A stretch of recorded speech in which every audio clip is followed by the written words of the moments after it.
Eh bien salut à toutes et à tous et bienvenue dans cette nouvelle vidéo dans laquelle nous allons parler ensemble de productivité et de comment augmenter ta productivité. Donc dans cette vidéo on va être un petit peu en roue libre parce que tout simplement c'est un sujet que j'avais envie d'aborder. Alors tu vas me dire mais t'en parles absolument tout le temps. Oui c'est vrai, mais dans cette vidéo je vais pas véritablement te donner des astuces très précises avec des applications ou je sais pas quoi. Non, on va parler un petit peu plus en général de comment développer ta productivité, puisque évidemment tout le monde a le potentiel de devenir très productif, tout le monde a les capacités d'y arriver, mais parfois ça fait un petit peu peur, les gens peuvent se sentir un peu bloqués. Souvent les gens peuvent avoir l'impression qu'ils n'ont pas les outils nécessaires pour devenir productifs, ou alors on a simplement téléchargé des logiciels dans leur cerveau qui vont leur donner le sentiment qu'ils ne sont pas capables d'accomplir énormément de choses dans leur vie, et c'est malheureux, c'est notamment la faute de l'école. Je déteste l'école, un jour je te ferai une vidéo dessus pour te cracher toute ma haine sur l'école, mais ce sera certainement une vidéo de 18 h, donc du coup personne n'aura envie de la regarder. Donc ceci étant dit, on va parler dans cette vidéo donc de comment augmenter ta productivité. On va aborder ensemble notamment 3 sujets, mais en introduction de cette vidéo, j'avais envie de te parler des barrières mentales, parce que bien souvent, les gens qui n'arrivent pas à être véritablement productifs, c'est tout simplement des gens qui ont des barrières mentales, qui se persuadent eux-mêmes, ou qu'on a persuadé plutôt qu'ils n'étaient pas capables d'accomplir certaines choses dans leur vie. Quand à l'école, on te dit sur ton bulletin de notes que t'es un raté et que t'arriveras jamais à rien, bonjour à mes professeurs qui me détestaient MDR, donc du coup, forcément, ça peut créer des blocages, et ça peut créer une façon de voir les choses, une façon de voir la vie, une façon de se percevoir à soi-même qui ne va pas permettre de devenir productif au quotidien. Le premier point sur lequel j'avais envie de te parler aujourd'hui pour augmenter ta productivité assez facilement en vérité, et pour augmenter ton estime de toi, ça va être de toujours te challenger en fait sur le temps que tu mets à faire quelque chose. Imagine que la vie c'est une compétition, mais en vérité la plupart des gens ils sont dans la mauvaise compétition. La mauvaise compétition, c'est la compétition avec les autres, c'est essayer de se comparer toujours à son voisin, et ça c'est notamment dû à cause des réseaux sociaux où tout le monde est uniformisé, où tout le monde expose une vie de fou furieux, alors que la vérité ça me gratte le nez, hop hop hop. La vérité c'est que le mec sur Instagram qui te poste des vidéos sur une plage à Bali, il a la même vie que toi, c'est juste qu'il vit pas au même endroit, mais il a des problèmes, des fois il a le seum, des fois je sais pas moi, sa femme peut le quitter, il peut perdre de la thune, il peut être malade, il peut avoir la gastro, tout ce que tu veux. Ce que je veux dire par là, c'est que les gens qui te présentent une vie idéale comme ça, et la plupart du temps en fait ils ont juste la même vie que toi, enfin tout le monde a des problèmes et tout le monde est content, hein, clairement. Donc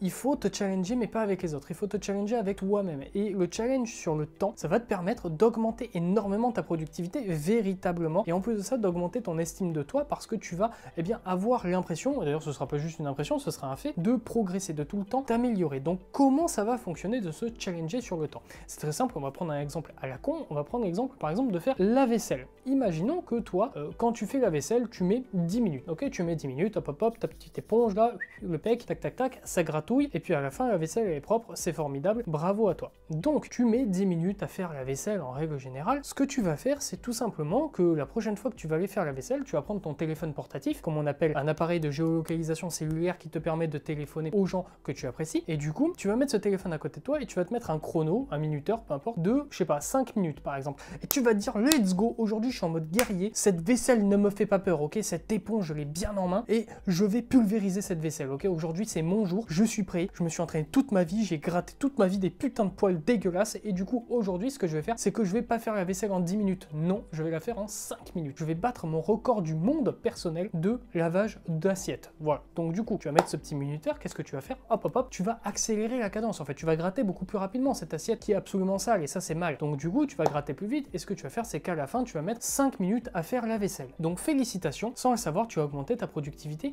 de 100%, littéralement tu as été 2 fois plus vite, tu viens de doubler ta productivité. Alors là je t'ai donné l'exemple de la vaisselle, tu vas me dire mais je m'en fous complètement de la vaisselle, j'ai un lave-vaisselle, ok d'accord, bon mais tout le monde n'est pas riche, ok, moi je fais la vaisselle avec une éponge, donc la vaisselle c'est pas forcément le plus important dans la vie, on est d'accord, mais au final si tu faisais ça avec toutes les tâches ménagères, par exemple passer l'aspirateur, le balai, n'importe quoi, la serpillière, tout ce que tu veux, laver tes écrans, nettoyer ton bureau, on s'en fout, si tu faisais ça avec absolument tout, je suis sûr et certain que tu pourrais déjà gagner pas mal de temps dans ta vie, que ce soit par jour ou par semaine. Donc dans tous les cas, fais-le, ça coûte rien, et en plus de ça c'est beaucoup plus amusant de faire la vaisselle avec un chronomètre à côté et d'avoir l'impression d'être Usain Bolt du lavage d'assiette. Donc ce que je veux dire par là, c'est que tu peux appliquer ça à n'importe quoi, et moi c'est un truc que j'applique de plus en plus, que j'appliquais un peu moins avant, on va dire, je connaissais le concept évidemment, sinon je t'en parlerai pas aujourd'hui, mais je l'applique de plus en plus. Donc par exemple, je vais te donner une statistique, l'autre jour, je sais plus quand est-ce que c'était avant-hier je crois, ou avant-avant-hier, peu importe, on s'en fout, j'ai fait mes 2 miniatures, mes titres, mes descriptions pour les vidéos qui sont sorties la semaine dernière. Ok, du coup qu'est-ce que j'ai fait? J'ai posé un petit chronomètre, en fait je me suis chronométré et j'ai mis 44 minutes et 50 secondes à faire 2 2 miniatures, trouver 2 titres qui sont optimisés SEO, donc c'est-à-dire des mots-clés, et faire mes descriptions optimisées aussi pour le SEO et mettre tout ça. J'ai aussi fait les écrans de fin des vidéos. Donc du coup, j'ai mis 44 minutes 50. La prochaine fois que je vais faire cette action, et je la fais toutes les semaines, donc littéralement, c'est dans pas très longtemps. Ce que je vais faire, c'est que je vais prendre à nouveau un chronomètre et que je vais mettre ce chronomètre. Et je vais me dire, écoute-moi bien, c'est hors de question que je mette plus déjà de 44 minutes 50. Si je l'ai fait une fois, je suis capable de le faire 2 fois. Mais ce que je vais me dire, c'est par exemple, écoute-moi bien, cette fois-ci, je vais le faire en 40 minutes. Je vais y arriver, je vais me donner à fond, je vais speeder à fond. Alors évidemment, le but, c'est pas de faire de la merde non plus, hein, parce que de sortir une miniature avec un écran tout blanc, j'en suis capable et du coup, ça me prendra 30 secondes. Mais ce que je veux dire, c'est garder quand même la qualité malgré la vitesse. Et je vais me dire, ok, je vais mettre 40 minutes. Et la prochaine fois, je vais me dire, ok, je vais mettre 37 minutes. Et à chaque fois, je vais essayer comme ça de battre mon record personnel de temps. Et je vais faire ça sur absolument n'importe quoi. Ok, je suis à l'heure actuelle capable de lire un livre en 3 heures. Et ben, la prochaine fois que j'ai un livre, ce sera 2h45. Et je vais toujours me challenger comme ça sur mon temps d'action, sur le temps que je mets à faire une action. Et du coup, ça va me permettre de gagner énormément en productivité, en fait, tout en m'amusant. C'est-à-dire que limite, ce que tu peux te faire, c'est te dire que si tu atteins un temps, par exemple, moi, c'était 44 minutes et 50 secondes pour faire ça, bien, je vais me dire, ok, si j'arrive à atteindre les 25 minutes, honnêtement, ça me paraît un peu impossible, mais tout en gardant la qualité, mais pourquoi pas, je vais me dire, ok, si j'arrive à faire la même qualité en 25 minutes, eh ben, j'aurai une récompense à la fin, ok, je vais gagner, je sais pas moi, 20 balles à dépenser sur Amazon, on s'en fout. Ce que je veux dire par là, c'est que tu peux véritablement en faire un jeu de cette chose. Les 2 points positifs, c'est premièrement, effectivement, tu vas gagner en productivité, puisque tu vas aller plus vite, donc du coup, tu vas gagner du temps, mais en plus de ça, tu vas gagner de l'estime de toi, puisque le cerveau ne fait pas vraiment la différence entre n'importe quelle forme de comment dire, d'accomplissement, ok, que tu gagnes une médaille d'or au JO ou que tu gagnes une médaille en chocolat à la tombola du coin, t'es quand même content. Alors évidemment, tu vas me dire, oui, t'es beaucoup plus content si tu gagnes la médaille d'or au JO que si tu gagnes la médaille de bronze. Bah oui et non, en fait, sur le moment, les gens qui gagnent la médaille de bronze sont certainement un peu déçus, mais au final, cette déception va s'estomper et ils seront toujours très contents d'avoir gagné leur médaille. Ce que je veux dire par là, c'est que le fait d'accomplir quelque chose, ça fait absolument toujours plaisir. Donc du coup, ça va booster ton estime de toi, puisqu'au quotidien, tous les jours, ta vie va être remplie de petits moments comme ça, où à chaque fois, tu vas performer, tu vas te dire, putain, je suis une machine et j'adore ma vie. Ça, c'était le premier conseil que l'on a vu ensemble. Le deuxième conseil, je regarde vite fait mes notes, que j'ai absolument pas de notes, mais j'ai juste marqué le nom, on va dire, des parties. Deuxième truc, c'est apprends sur tous les sujets. Comment devenir productif en sachant sur tout, en fait. C'est-à-dire que si, par exemple, ton truc à toi, c'est le montage vidéo, ok? Tu fais des montages vidéo et ton objectif, ce serait d'aller plus vite, de gagner en productivité sur le montage vidéo, ok? Donc, ce que tu vas faire, c'est par exemple que tu vas apprendre à faire du montage vidéo plus rapidement. Donc, tu vas te former sur Adobe Premiere Pro ou Final Cut Pro, on s'en fout. Mais est-ce que tu pourrais pas faire du montage d'encore meilleure qualité? Donc, améliorer au final ta productivité, puisque si tu es capable de faire dans le même temps imparti, mais quelque chose d'encore mieux, bien tu auras augmenté ta productivité, ou de faire moins en moins de temps, peu importe, eh bien, est-ce que ce serait pas intéressant, par exemple, de te former sur Adobe After Effects, par exemple, ou sur Photoshop, ou sur un autre logiciel? En fait, tu pourrais tout à fait augmenter ton pool de connaissances sur tout un tas de sujets et être capable comme ça de devenir beaucoup plus productif. Je vais te donner un exemple très simple. Elon Musk, j'aime bien souvent en parler dans ma vidéo parce que c'est un personnage que j'aime bien. Elon Musk, il a la réputation, entre guillemets, alors je sais pas si c'est vrai, je sais pas si c'est pas vrai, c'est son frère qui avait dit ça, mais peu importe, que quand il était jeune, il lisait des livres sur absolument tout et n'importe quoi et il lisait absolument tout le temps. Bah, la plupart du temps, quand on regarde les grands chefs d'entreprise de ce monde, ce qu'ils ont fait, c'est qu'ils sont devenus extrêmement riches dans une discipline en particulier, par exemple la bourse, l'immobilier, peu importe, on s'en fout. Et ensuite, une fois qu'ils étaient milliardaires, ils ont racheté d'autres entreprises qu'ils ont absolument d'ailleurs jamais gérées. C'est des gens qui les gèrent pour eux et ils font juste grossir leur patrimoine. Elon Musk, lui, à la différence de ces personnes-là, c'est qu'il a créé des entreprises dans tout un tas de domaines différents. On rappellera quand même qu'il a des voitures électriques, des panneaux solaires. Neuralink, c'est un truc d'implant dans le cerveau pour soigner des maladies et faire fonctionner des jambes qui marchent plus. Des fusées qui se reposent toutes seules.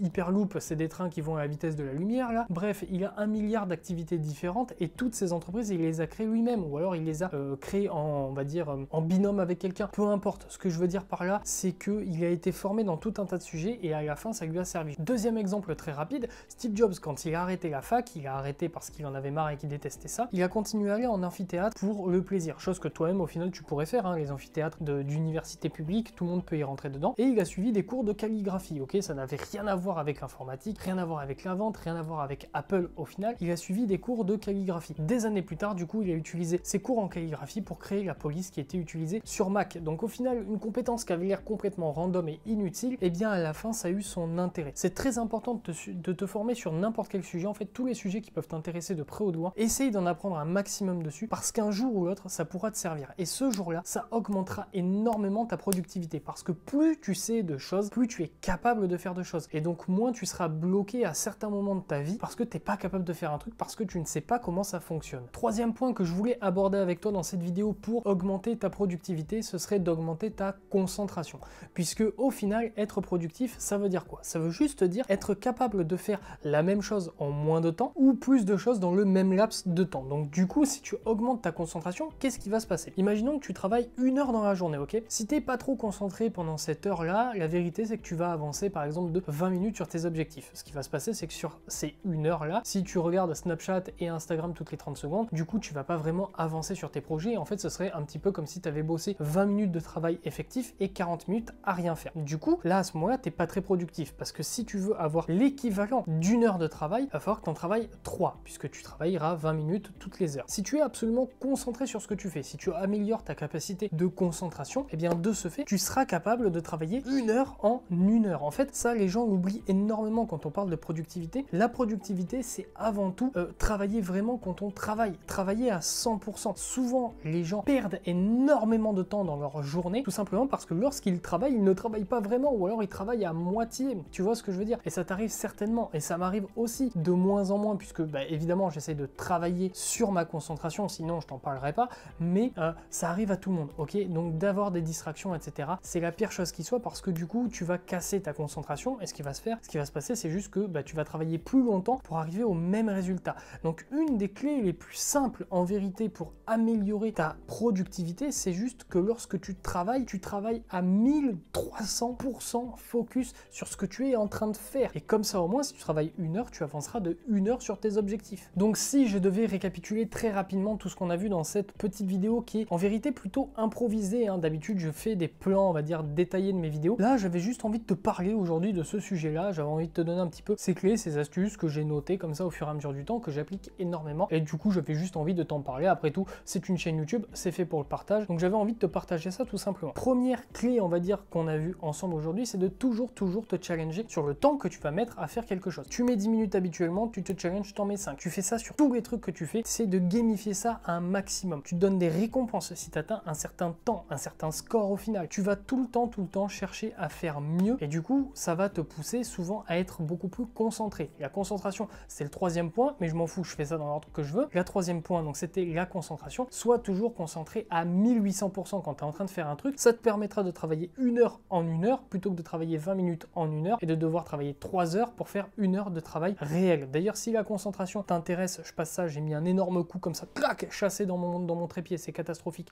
Désolé petit trépied, tu es très joli. Si tu veux que je te fasse une petite vidéo sur la concentration, eh bien écoute, n'hésite pas à m'en faire part dans les commentaires. C'est un sujet que j'étudie de plus en plus en ce moment. Je me suis pas mal formé dernièrement sur le sujet parce que je trouve ça hyper intéressant. Donc du coup, si tu as envie que je te fasse une vidéo complète dédiée à la concentration, un bon gros pavé de 30 minutes histoire de bien t'apprendre tout ce que je sais sur le sujet, n'hésite pas à me le dire en commentaire, ça me fera plaisir de te faire cette vidéo. Et deuxième clé du coup, hop, on revient dans le passé, c'était tout simplement d'apprendre sur tous les sujets que tu peux apprendre en permanence, tous les sujets qui t'intéressent de près ou de loin. Dès qu'il y a un nouveau truc qui t'intéresse un petit peu, hop, tu peux apprendre dessus. Et si tu veux pas te faire chier et lire 500 livres sur le sujet pour être plutôt bon dessus, ce que tu peux faire, c'est utiliser la méthode Feynman qu'on a vu dans la vidéo de mardi. C'est incroyable, putain, je fais des placements comme ça pour mes vidéos avec des clacs, des mouvements comme ça de moi-même. Tu peux utiliser la méthode Feynman, ça te permettra au final, honnêtement, 2 heures, je pense, grand maximum, d'être formé sur un sujet. Alors, tu ne seras pas un expert mondial sur le sujet, tu pourras pas non plus faire des conférences à Harvard. Ce que je veux dire, c'est qu'au moins, ça va te permettre de débloquer certaines connaissances que tu n'as pas à l'heure actuelle très rapidement et très facilement et surtout très efficacement. Donc voilà, c'est tout pour cette vidéo. Dans cette vidéo, j'étais un petit peu boum boum boum, tu vois, j'ai un petit peu d'énergie aujourd'hui là. Comme tu le sais, je tourne toujours mes vidéos le mercredi, donc du coup, je tourne la vidéo le même jour que j'ai tourné celle de mardi et tu l'as certainement remarqué dans les deux vidéos, j'étais un petit peu tac tac, je sais pas, je déborde d'énergie en ce moment. Donc du coup,